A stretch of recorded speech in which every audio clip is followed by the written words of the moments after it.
Good evening, everyone. I'd like to call to order the meeting of the Los Gatos Planning Commission of April 14th.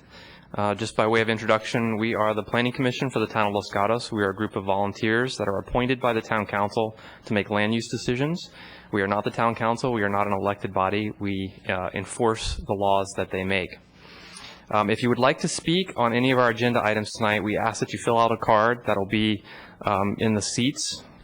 I don't have any speaker cards right now, so I can't show you what they look like. There you go. So if you'd fill one of those out, and you could put the agenda item number on the upper right-hand corner if you wish to speak on a specific item. If you wish to address us on a topic that is not on the agenda, you're free to do so under verbal communications, and you'll have 3 minutes to do that. So with that being said, could we get the roll call? Commissioner O'Donnell. Here. Commissioner Erickson. Here. Commissioner Jensen's excused. Commissioner Machichi. Yes. Commissioner Talasfore is excused. Commissioner Sayox excused. And Chair Bourgeois. Here. Thank you. If you would please stand and join me in the Pledge of Allegiance. I pledge allegiance to the flag of the United States of America and to the republic for which it stands, one nation, under God, indivisible, with liberty and justice for all. Thank you. So the first item on tonight's agenda is approval of our minutes of the meeting of March 24th. Does anyone have any comments, changes, or a motion? Commissioner Erickson. I will move to adopt the minutes for the meeting of the Planning Commission March 24th, 2010 as distributed. Do I have a second? Commissioner O'Donnell. All those in favor? Aye. Passes 4-0. Thank you. Next, we have written communications. We do have 2 desk items, I believe, for item number 3. And desk items will be available to the public out in the foyer. So, okay, moving on. We have one requested continuance, and that is item number 2, which is 16610 Ferris Avenue, which is an architecture and site application, which is being requested to be continued to the meeting of April 28th. Have any comments or motion on that item? Commissioner O'Donnell, a second. I'll second. Commissioner Machichi, all those in favor? Aye. Passes 4-0. So that item has been moved to the meeting of the 28th. Subcommittee reports. I believe there was a Historic Preservation Committee meeting earlier today. Yes. The most significant thing we discussed was the home that was moved by the town on Fiesta Way. 6 applicants are vying for that opportunity. 2 of them were on separate lots, one being next to the Farsh House, which I think drew the most favorable comments. And the other 5 were still in contention. So it's still open to others to come aboard, but that's the way we left it this evening. So there were some other minor ones. There was a demolition requirement on a historical one that the inspector found was not livable anymore, so we voted yes on that as well. So when does a decision, and who makes the final decision on the Fiesta House location? It's up to town council finally. Town council. Yeah, we sent our recommendations to the council. To the council. Okay. Now, once anything's going to be done to the home, it'll probably come to the planning commission if it's so required at that point. All right. Any other subcommittee? Yeah, I would say add a comment to the chair and to Mr. O'Donnell. So in both of what are the probably 2 leading candidates that I believe the staff, if we understood correctly, will be moving forward primarily with those 2. One will require a change in a plan development, and the other one will require the subdivision of a piece of property. So both will would likely come back through the Planning Commission. Great. Thank you for that clarification. Any other subcommittee reports? All right. Seeing none. So we've approached the point in our agenda where we have verbal communications, and this is a point where members of the public can address the commission on any item, items that are not on the agenda only. So I have no speaker cards at this time. So does anyone wish to speak during verbal communications? Okay. Seeing none, we'll move right along. The consent calendar is next, and we have one item on our consent calendar, which is 16300 Blossom Hill Road. This is a conditional use permit requesting approval for the Blossom Hill Park Master Plan to permit existing uses on property zoned R18 and owned by the town of Los Gatos.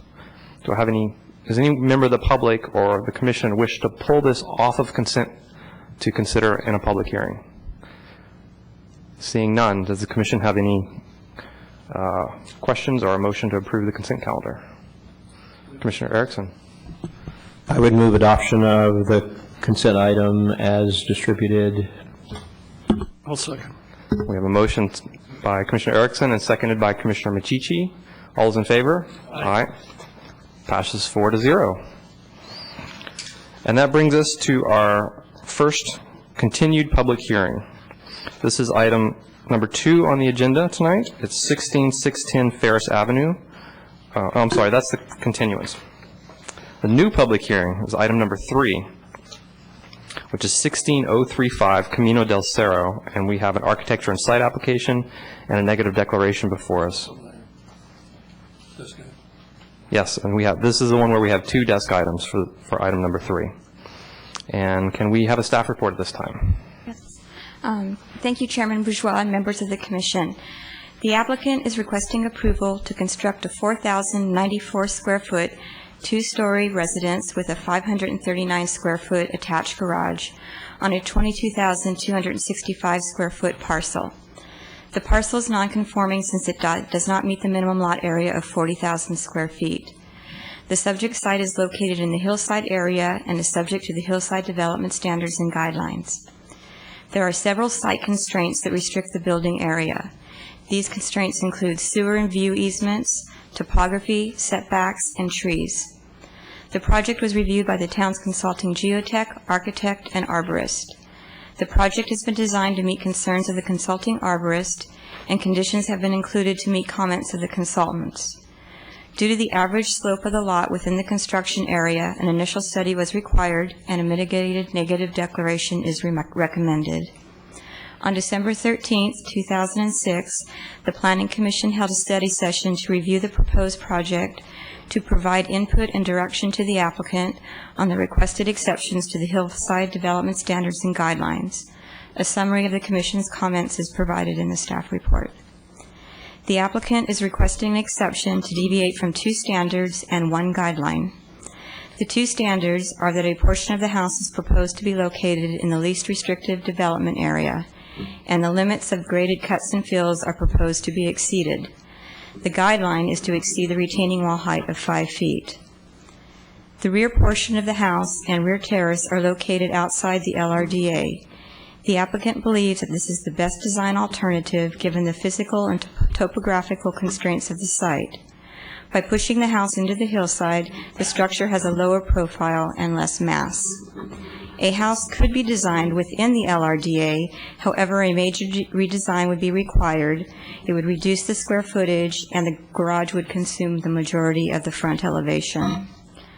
By placing the structure within the slope to reduce the visual mass, the graded cut and fill limits exceed what is permitted as discussed in the staff report.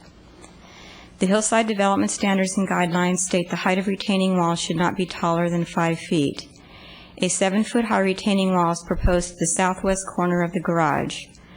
To eliminate the wall between the garage and the retaining wall, the house could be redesigned so the garage acts as the retaining wall. The applicant has expressed concern with this alternative for 2 reasons. First, the roof would be close to grade, which would allow children and wildlife and vermin easy access to the roof. Second, if the wall failed or needed repairs, it would be easier to work on the wall as currently proposed. The hillside development standards and guidelines permit exceptions from the standards if there is rationale and evidence to support the deviation. Staff agrees that the house has been sited in the most appropriate location on the property and has been designed to provide a low profile and to reduce the visual mass. The applicant has submitted facts and supporting documentation in support of the requested exceptions to the hillside development standards and guidelines. If the Commission determines that the requested exceptions are justified, staff recommends that the Planning Commission approve the application. If the Commission determines that one or more of the exceptions is not justified, the matter should be continued to a date certain with specific direction to the applicant to revise the plans. And that concludes staff's presentation. Thank you. Do we have any questions of staff at this time? Commissioner Machici. I don't have a question of staff, but I think, as I recall, when there's been a group of 4 only, which has happened maybe twice in the 10 years I've been on the board, we've reminded the group that an approval of any motion requires 3 of the 4. Is that correct? And 2 of the 4 indicates a denial of the motion, any motion made. Any motion made that only gets, is a 2-2 is a lost motion, Right. yes. Thank you. Any questions of staff at this time?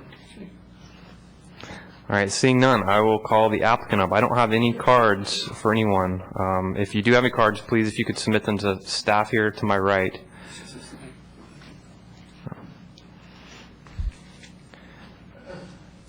And that includes the applicant. If you could, you can go ahead and come up to the podium, and if you could fill out the card later, that would be great.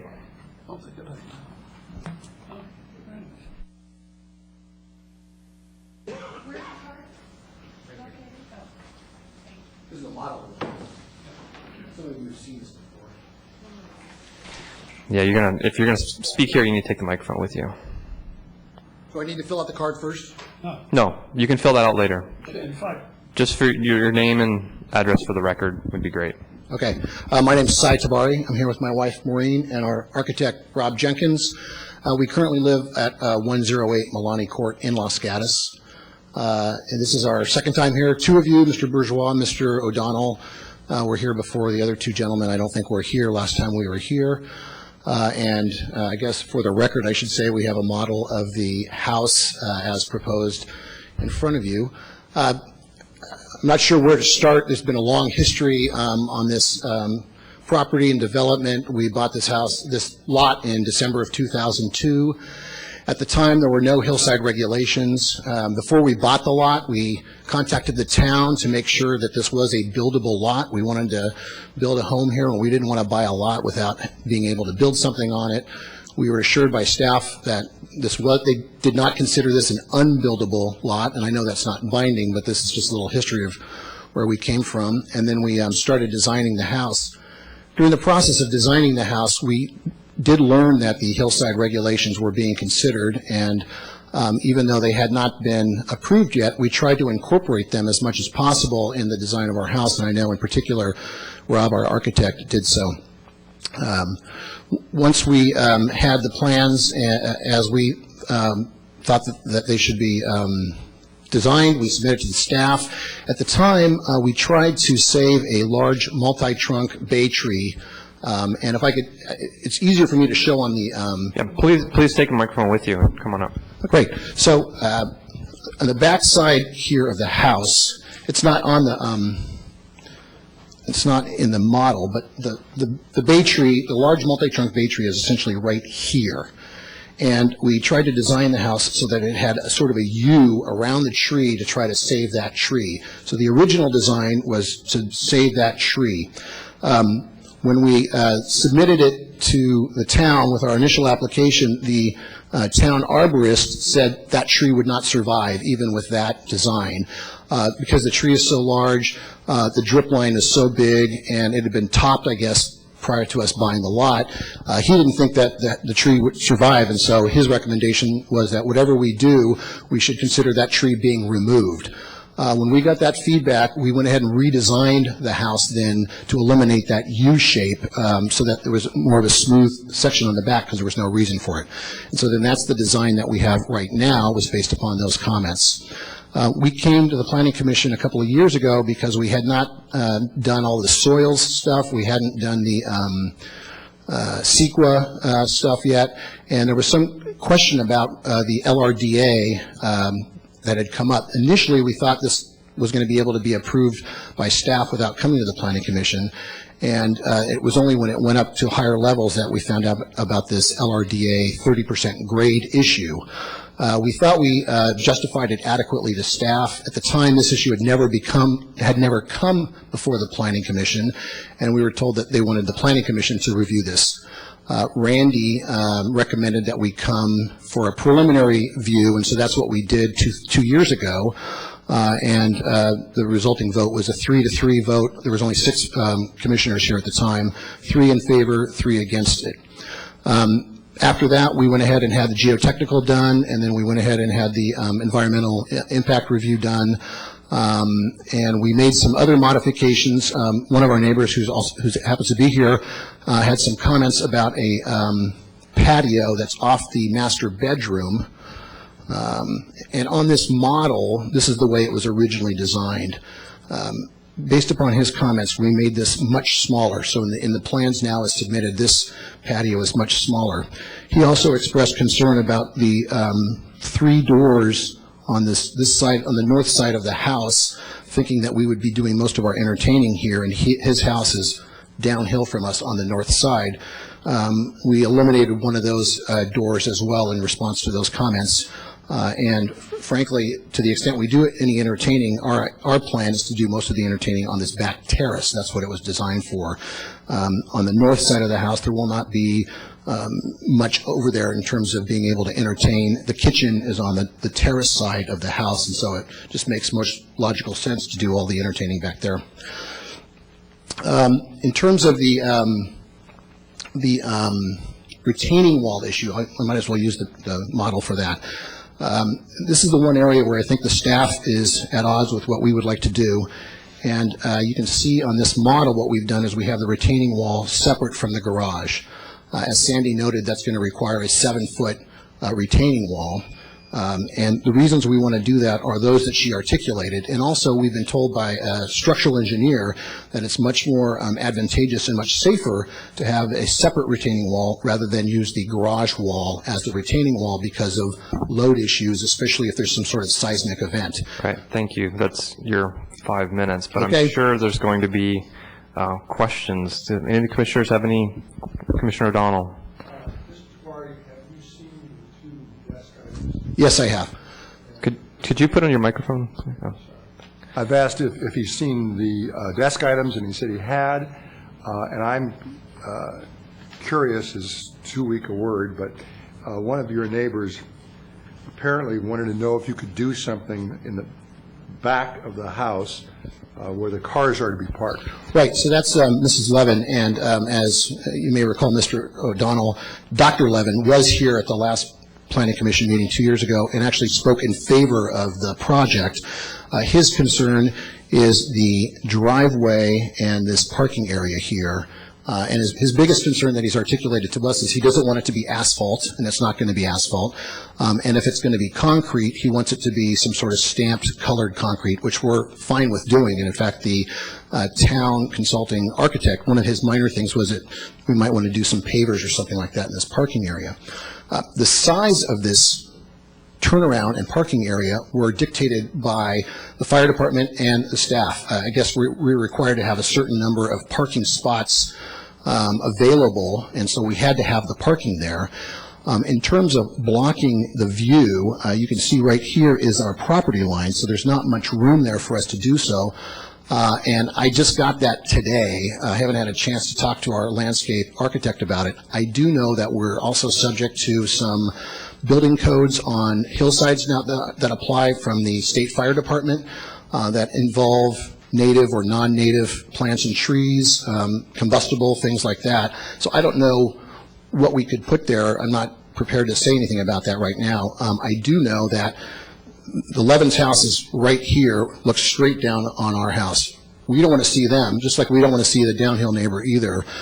So I'm happy to talk to the neighbors about some sort of foliage to block both views. I'd rather have a secluded house myself, so I'm perfectly open to that.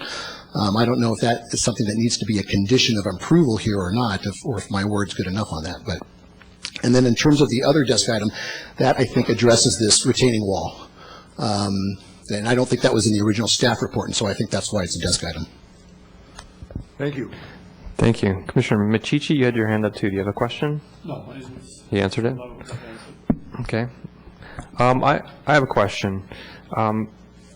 Some of the, you'll have to refresh my memory because it's been 2 or 3 years since you've been here, and I don't remember all the details of the previous design, so I'm trying to understand what, if anything, has changed. And I know there was some concern about being outside the LRDA and the size of the home, and I know the size hasn't changed, and you provide your justification for that, but I'm trying to, has there been any reduction in your encroachment into the LRDA? No, there hasn't.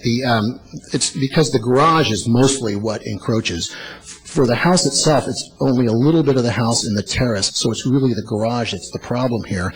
And because of the need for the turnaround and just the topography of the project, the only other place we could put the garage and not encroach would be down here out in the middle of the lot, open for everybody else. And then we would have to probably build a house above it. But as you can see right here, these dotted lines, this is the sewer easement that runs right through the property.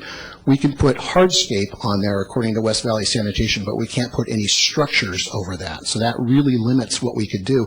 So if we were to move the garage down here, we would have to put more of the house down in the middle of the lot. And I know that both uphill and downhill neighbor, I think, would be against that. So the neighbors, I think, are, at least I can speak for the Levins up here, they prefer the house being tucked into the hill the way it is, and they would be opposed to us having to move it out into the middle of the lot, which would be the only thing that we could do to meet that. Well, have there been any other design changes that you haven't outlined yet? Just the deck and the door. Okay. Related to that, one of our consultants requested some changes, I think, to it that they put in the conditions. Are they reflected in any way here? Our architect. The architect, he made comments about architectural stone on the outside, and he said it wasn't a recommendation, he said it was a stylistic thing, so we elected not to adopt that. There's going to be stone accents periodically and then shingles on the side of the house. All righty, thank you.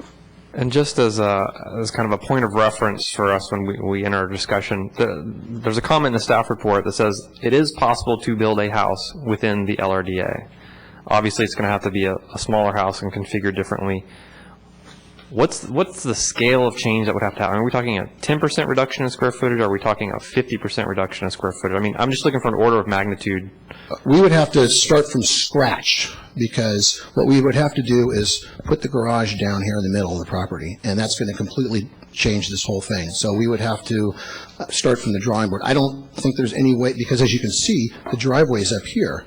And so to have the driveway come down and have the garage be over here would require a complete change in the whole project. And I understand that, but as far as the size of the house? Well, the size of the house, certainly, it depends on what we want to get rid of. So downstairs, there are 4 bedrooms. I suppose we could get rid of 1 bedroom, but that's the part that's buried into the hill. The upstairs area, I guess this is a master bedroom. There's a family room, dining room, living room, and then there's also a guest room upstairs. One of the reasons we wanted to have a guest room at this level is my mother-in-law has MS, and so she has a lot of difficulty negotiating stairs. So we want to have a room at the level of the driveway for people like her to be able to stay in guests. So that's why it's been designed that way. Thank you. Any other questions? Seeing none, we're going to open this up to the public at this time, and you'll have a chance to rebut anything that's said Thank you. when they're done. Thank you. I only have one speaker card, and that's Mr. Emil Yondurik.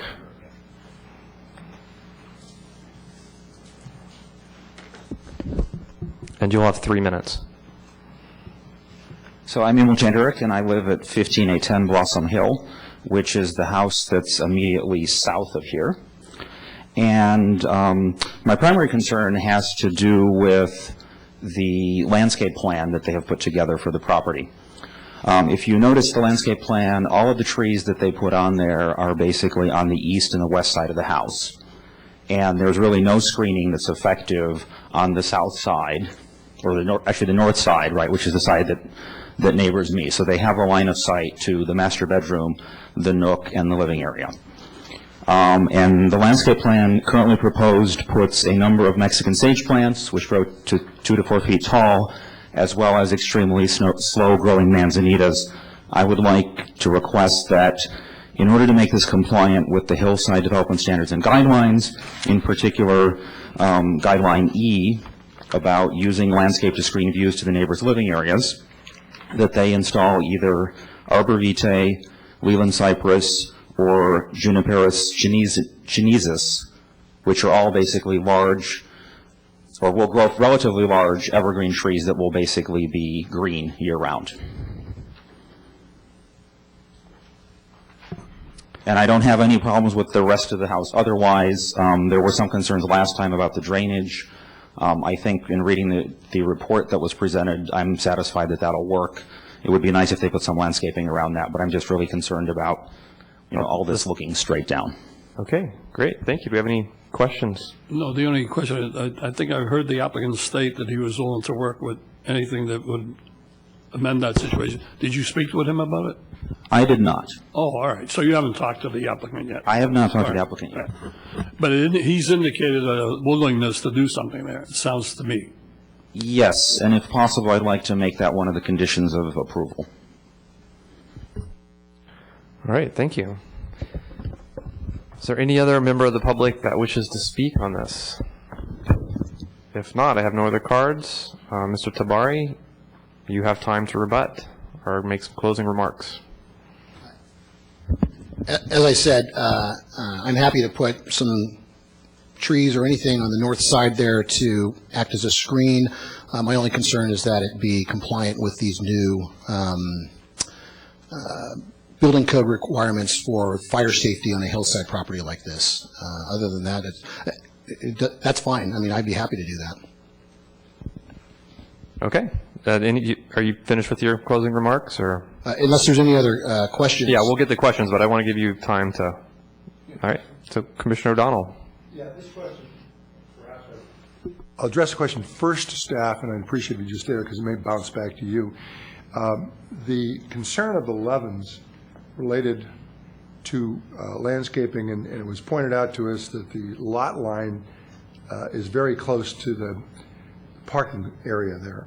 And so there was some question about whether the applicant could really help the Levens with putting any landscaping on it. I'm just wondering if staff has any thoughts or suggestions on that concern.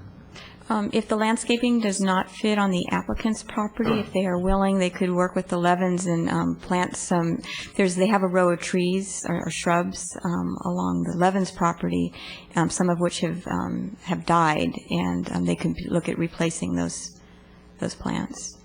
All right, so that gets back to you, Mr. Jabari. I've been out to the site, but I have to say it's a fairly, there are a lot of trees out there. There's a lot of growth out there, so it's kind of hard to get a perspective.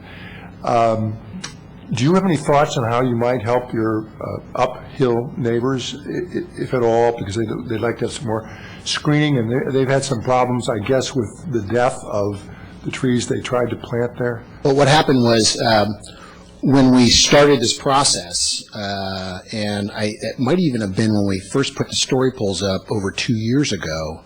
It was probably longer ago than that. I think it was when we first met with them and talked to them about this project. They planted the trees. So they planted, I guess, their cedar trees right here in anticipation of this project coming forward so that it would give it time to grow.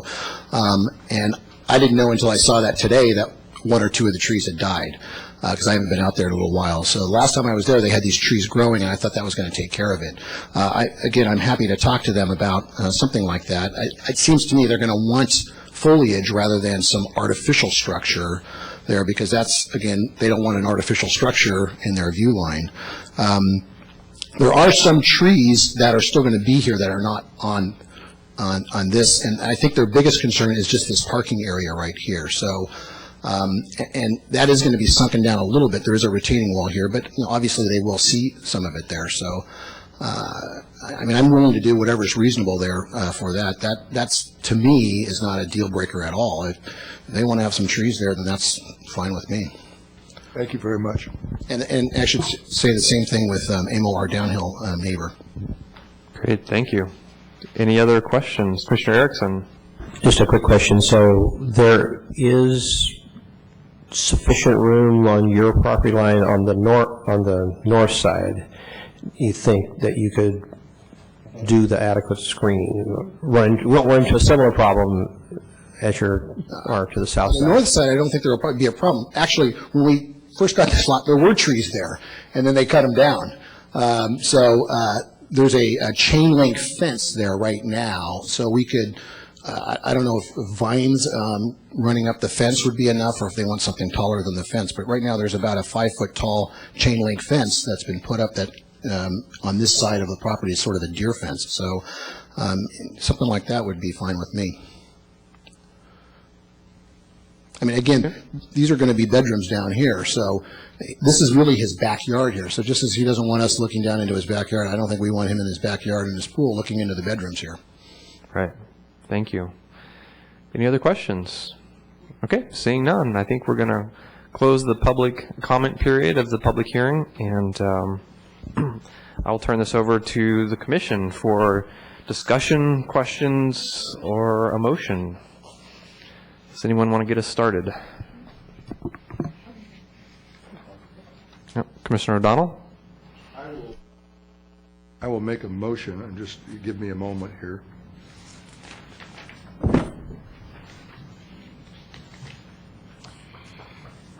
While you're thinking of your motion, I'll just take a quick poll and make sure, get our disclosures out of the way. Has everyone visited the property? Raise your hand. Everyone's visited the property and has had time to read the desk items. Okay, great. Okay, we have an architecture and site application, so that's one thing before us, and we also have the negative declaration before us. So the motion would be that we adopt the negative declaration and we approve the architecture and site application with a couple of caveats, or additional conditions, actually. One would be that the applicant work with staff to work out satisfactory screening, vegetative screening, both upstream and downstream that we've talked about. And obviously that should be reasonable, and I think we can rely on staff to be reasonable in that sense. Then there are two, we have to make a finding as to the exceptions for the fact that it doesn't totally go within the least restricted area. And so we have that to make a finding on, which my motion will in just a moment. And secondly, on the height of the retaining wall from not 5 feet but 7 feet. So as to the retaining wall, I think it can be seen that because of the unusual topography of this particular lot, and it is a lot which today would not have been improved, but it is pre-existing, and so it is a legal lot. It does appear that it would be both from a safety standpoint as far as seismic is concerned, and also from a safety standpoint insofar as the roof is concerned and access to the roof, that there is a justification for the 7-foot high retaining wall. So that's my motion would include that. And going, I'm forgetting what the second exception was. The LRD and the maximum fill. Okay, and as far as that is concerned, we've had evidence this evening, which I agree with, that to reconfigure this so that it would be totally within the LRDA would totally change the nature of this house, which our architect believes has been well designed, and I believe that too. So rather than do that, I think we have the basis for the exception because of the design and the topography. So we pointed out that there's one other thing I forgot, which is the cut and fill. So that would be the maximum cut and the fill depth is going to be exceeded. And that, I think, the reason for that is the reasons I've just stated, both as to the tucking in of the house and the overall design. So I think we can make that the basis for the exception. And I think that gets all three. So there's maximum fill and fill depth, building outside the least restrictive development area, and the retaining wall being higher than 5 feet, namely 7 feet. So the motion then would be to adopt the negative declaration, to approve the architectural and site application with the modifications I've said and on the basis of the exceptions that I've tried to explain. I'll second. We have a motion, second by Commissioner Matici. Staff? Did you want to include a condition regarding the driveway and parking area to soften? Yes. Okay. Thank Thank you you. very much. Yes, the applicant is Just agreeable, agree to do that. but that's fine. Yeah. We should expressly provide, I believe that. I think we'll probably read it into the record. I have drafted these two conditions if you'd like to hear them. Please. For the landscape screening, the applicant shall work with the neighbors of 16055 Camino del Cerro, and we'll get the other neighbor's address, prior to issuance of a building permit to discuss the species, size, and location of plant material to provide privacy screening along the north and south property lines. Town staff shall make the final decision on the matter, and the approved screening shall be included on the final landscape plan as part of the building plans.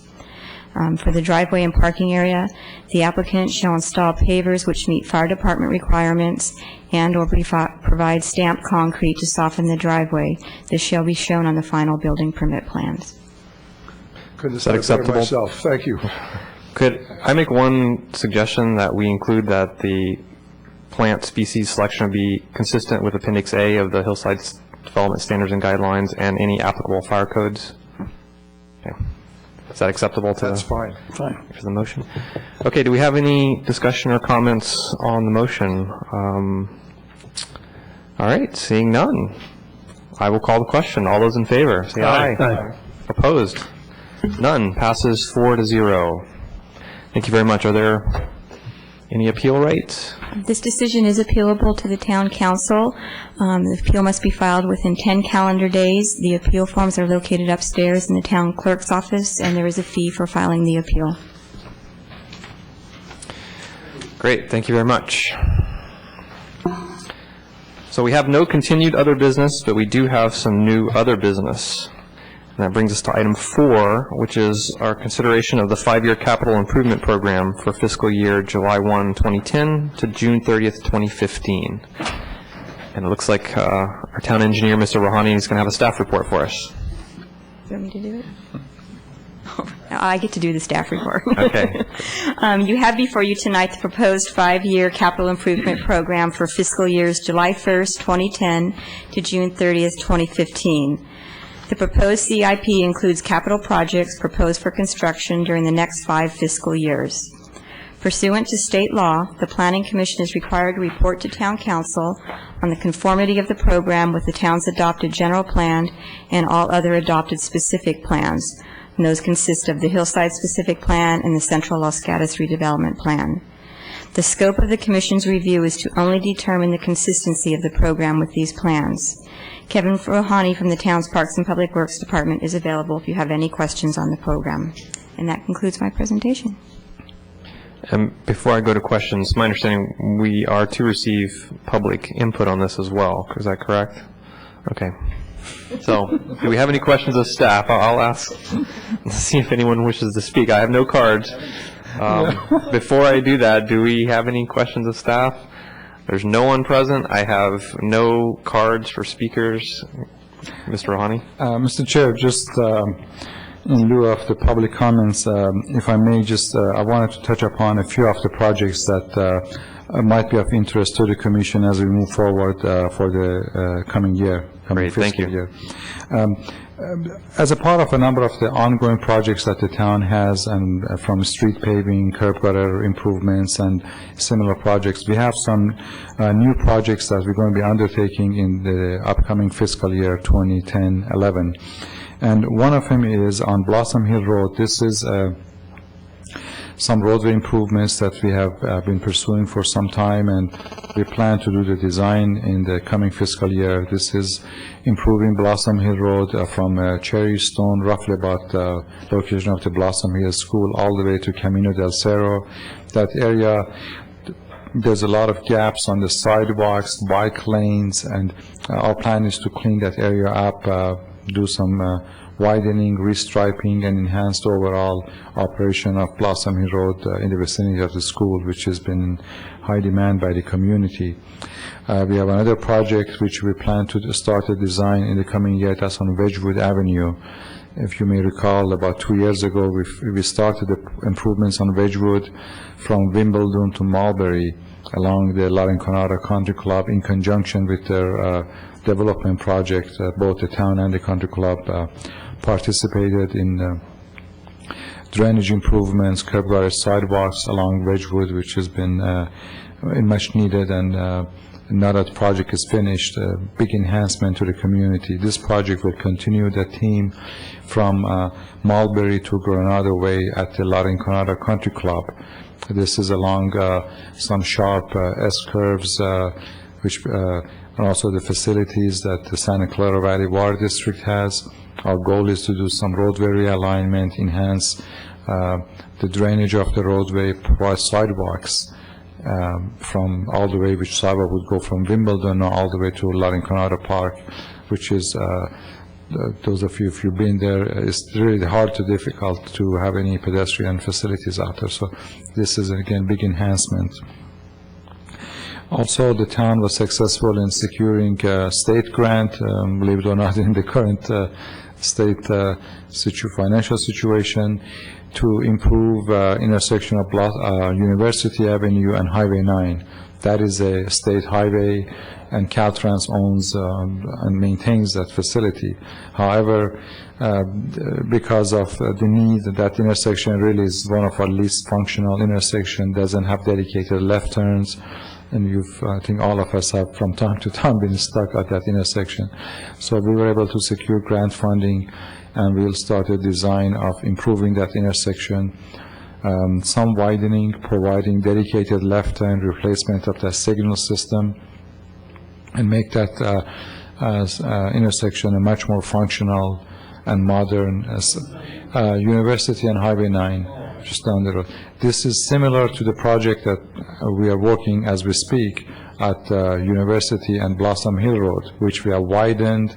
You've seen the new signal was just installed 2 days ago, and will be going online with that intersection by the end of this month.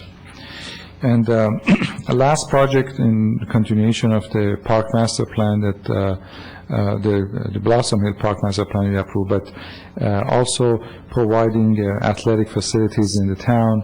As you know, the town has purchased that property, the formerly Verizon Corporation Yard on University Avenue near Vasona Dam, and we will be undertaking a master planning and working with the community on what type of athletic facilities going to be built out there. And during next fiscal year, that design development will take place, and there will be, I'm sure, a lot of involvement from the community groups and various stakeholders of what type of athletic facilities is going to be built out there.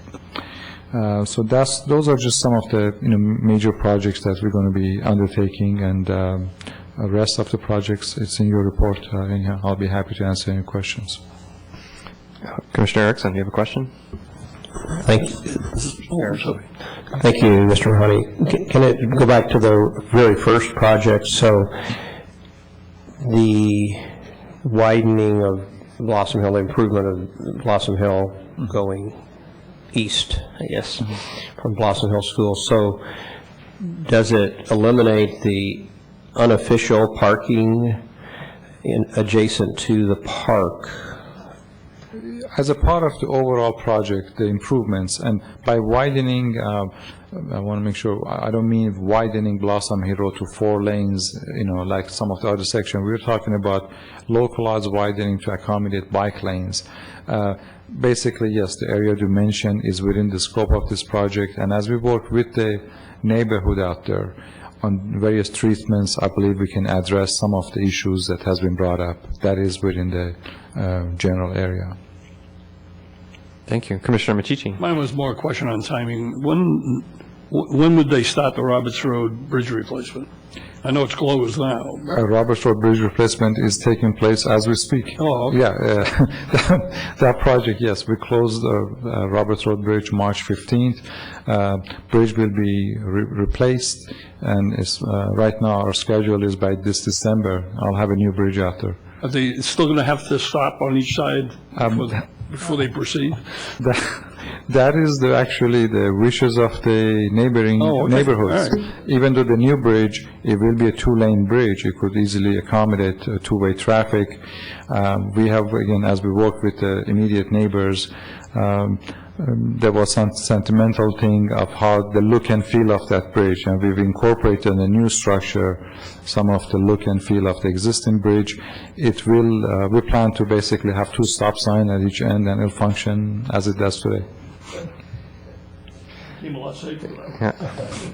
I have a couple questions if no one else does. You touched on a lot of what I was going to ask about, but the University Avenue ball fields, so the Verizon property, Yes. so there was, I think, $3 million allocated for that, and like 300 for consultant fees, and then 2.7 million down the road. What's the schedule for planning and implementation? Correct. As you know, that whole project was purchased as a part of the Vasona land transaction between the town and the county. We anticipate that approximately $300,000 will be used for the design. I believe the property was purchased for about $3 million, something like that. So there'll be a little bit under $3 million left for improvements, which should be enough for the type of facilities we're looking at to build out there. It is not a huge property, but again, we will be working with the community to determine the best, usage of that area. So that money, that wasn't an estimate on what we think it's going to cost. That's what's left over from the. That is correct, yeah. Okay. At this stage, because we don't know the scope of the project, whether it's going to be soccer, basketball, or whatever other fields. And then finally, I saw there was something planned for the pageant grounds, and is that being integrated in with the new library building, and what's going on there? Yes. As the commission recalls, and also during the discussion with the council when the library project was approved, there was a lot of interest to connect the library, the new library, to the pageant ground. That would necessitate, right now behind this building, we have the cooling tower which accommodates the Civic Center air conditioning system. So it's a 2-phase project. The cooling tower facility would have to be relocated more closer to the Civic Center building in the alleyway, and then we would be designing, and the architect, our library architect, actually a pathway to connect the library to the pageant ground, provide ADA access. So the plan is that both of those projects will be done in concurrent with the library project. First one would be moving of the cooling tower, which we just hired a consultant, a mechanical consultant, to do the design. We go out to bid to have that moved, and then the actually access pathway, the grading and site work will be done somewhat in conjunction with the library. Great, thank you. Any other questions? So we have some actions we need to take. We've tried to receive public testimony, but to no avail. So we need to find that the project is consistent with the general plan, Hillside Specific Plan, and Central Los Gatos Redevelopment Plan, and make a recommendation to Town Council. So do I have any discussion or motion? Commissioner O'Donnell. I will move that we recommend the approval of both plans to the Town Council based upon the report we've received and the discussion we've had this evening. And do we have a second? I'll second. Commissioner Michichi. All right, seeing no further discussion, I'll call the question. All those in favor? Aye. Passes 4-0. Thank you very much. Moving right along. Ms. Bailey, do you have a report from Community Development? Yes, I do. I just want to remind you about the special Planning Commission meeting next week, April 21st. There's first of all, there's the community forum from 4:30 to 6:30 regarding the general plan. It's across the street in the old neighborhood center. You're not required to attend that forum, but you are encouraged, and you will be rewarded if you attend that meeting and the Planning Commission meeting by a free dinner. And also it might be helpful if you hear the presentations during the forum. That starts at 4:30. And then there will be 4 stations set up that correspond to the 4 general plan focus areas, and those are youth, seniors, environment, and sustainability in parks and recreation and open space. Our consultant, DCE, will make a quick overview presentation around 40, and then the participants can stroll through the 4 stations and get more detailed information at each of those stations. And then they will do this again around 5:30 when people come in at a later time. So we can go Great. to one. Well, you should come to the Planning Commission. That would be helpful. That's the only report. Thank you very much. I have one commission matter, unless anyone else has one. I want to just touch briefly on subcommittee appointments. I'm a little late in getting around to this, but given that we're in the middle of the general plan update process, I really don't want to upset that process and make any big changes. So the only change I'm going to make is I'm going to take Phil off of CDAC and put Charles on. And I've talked to both of them about that, and they're both agreeable to that change for many reasons. But otherwise, all subcommittee appointments are going to stay the same. And I know some of us has been on our committees for a long time, but hopefully once this general plan update process is completed, next year we can make some big shifts. I might make just one point. They have officially put in a resolution to change the HPC meeting to the second Wednesday or fourth Wednesday of each month, coincident with the Planning Commission meeting, so that Charles and I can spend one day rather than 2 days doing it. Yes, I think that's great. Okay. Seeing no other items, meeting is adjourned. Thank you.